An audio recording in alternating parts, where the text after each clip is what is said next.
दुनिया भर में धार्मिक कट्टरपंथ का जहर लगातार फैलता जा रहा है। कई अरब देशों ने इस कट्टरपंथ को अपनाकर अपने लोगों की जिंदगी नर्क तक बना दी और अब बांग्लादेश की लेखिका तस्लीमा नसरीन ने एक ट्वीट करके इस मुद्दे को और हवा दे दी है। आखिर किस तरह कट्टरपंथ किसी भी मुल्क का मुस्तकबिल बदल देता है? आखिर कैसे नफरत भरी मजहबी सोच इंसान को शैतान बना देती है? देखिए स्पेशल रिपोर्ट कट्टरता की कहानी, बर्बाद जिंदगानी। इन तस्वीरों को बहुत गौर से देखिए। धार्मिक कट्टरवाद किसी मुल्क का क्या हाल करता है और उसकी तस्दीक ये दो तस्वीरें कर रही हैं। यह ट्वीट बांग्लादेश की विवादित लेखिका तस्लीमा नसरीन ने किया है।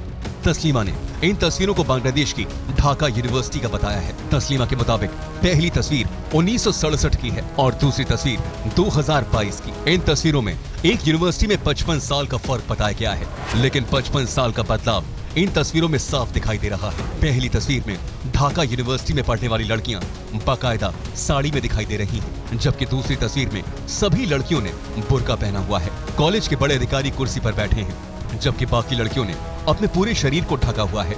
दीवार पर पीछे शेख मुजीबुर रहमान और शेख हसीना की तस्वीरें टंगी हैं। तस्लीमा नसरीन ने इस ट्वीट के जरिए बांग्लादेश में जारी धार्मिक कट्टरता पर निशाना साधा है। आखिर किस तरह इस मुल्क में धार्मिक कट्टरवाद लगातार बढ़ता जा रहा है। दूसरे धर्म के लोगों के खिलाफ हिंसा बढ़ रही है, मंदिरों पर हमले हो रहे हैं। ये तो हुई बांग्लादेश के बाद, लेकिन मौजूदा दौर में दुनिया के कई ऐसे मुल्क हैं जो धार्मिक कट्टरता का लगातार शिकार बनते जा रहे हैं। अब तस्वीरों से शुरुआत हुई है तो आपको कुछ और तस्वीरें दिखाते हैं।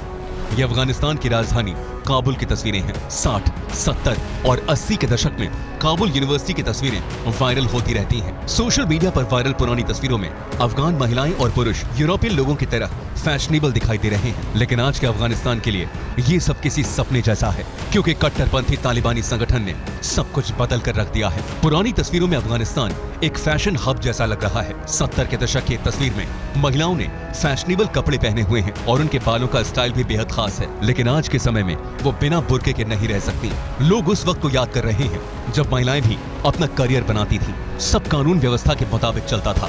सरकार विकास कार्यों को करने में सक्षम थी और हर किसी को आजादी थी, लेकिन करीब 4 दशक तक चले युद्ध ने सब कुछ खत्म कर दिया है। आज की महिलाओं में अपनी सुरक्षा को लेकर डर है। एक तरफ अफगानिस्तान में तालिबानी हुकूमत काबिज हुई तो दूसरी तरफ पूरी दुनिया ने कहा अब अफगानी महिलाओं का क्या होगा। जहां कभी महिलाएं स्कर्ट पहनती थी, वो आज मोटे कपड़ों के बने बुर्कों में खुद को पूरी तरह से छुपाने को मजबूर हैं। आखिर कैसे अफगानिस्तान पूरी तरह से बदल गया है, कैसे कट्टरपंथ ने इस आजाद ख्यालों वाले मुल्क में जहर भर दिया जहां आज सिर्फ दम घुटता है।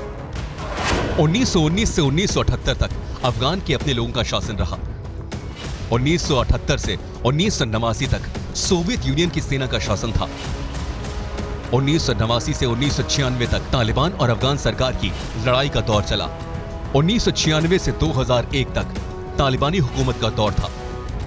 2001 से 2021 तक अमेरिकी सेना का शासन था। 2021 से अब तक फिर से तालिबानी हुकूमत काबिज हो गई है। यह तस्वीर 1985 की है। अफगानिस्तान में सोवियत यूनियन की सेना का राज था। यह लड़की रिफ्यूजी कैंप में रह रही थी। इसे एक फोटोग्राफर ने अपने कैमरे में कैद कर लिया था। इसके बाद अफगान लड़कियों और महिलाओं का दर्द दुनिया के सामने आया। यह तस्वीर आज अफगान महिलाओं के विरोध का एक प्रतीक बन गई है। कुछ यही हाल इन दिनों ईरान का बनता जा रहा है। ईरान में हिजाब के खिलाफ ऐतिहासिक आंदोलन चल रहा है। हजारों लड़कियां सड़कों पर उतरी, ईरानी शासन के खिलाफ आवाज बुलंद की। ईरान में इस आवाज को दबाने की कोशिश की गई, कई गोलियां चली, कई लोगों की मौत भी हुई। ईरान में यह ऐतिहासिक विरोध आज भी जारी है। ईरान के साथ तुर्की भी लगातार धार्मिक कट्टरपंथ की तरफ बढ़ रहा है। तुर्की की पहचान बेशक लोकतांत्रिक रही है, लेकिन वहां भी लगातार धार्मिक कट्टरता बढ़ रही है। सवाल यह है कि आखिर इन देशों को कब एहसास होगा कि धार्मिक कट्टरता किसी भी मुल्क को सिर्फ पतन की ओर ले जाती है। अमन और आजाद मुल्क में धार्मिक कट्टरता के लिए कोई जगह नहीं होती। Bureau report, TV9 Bharatvarsh.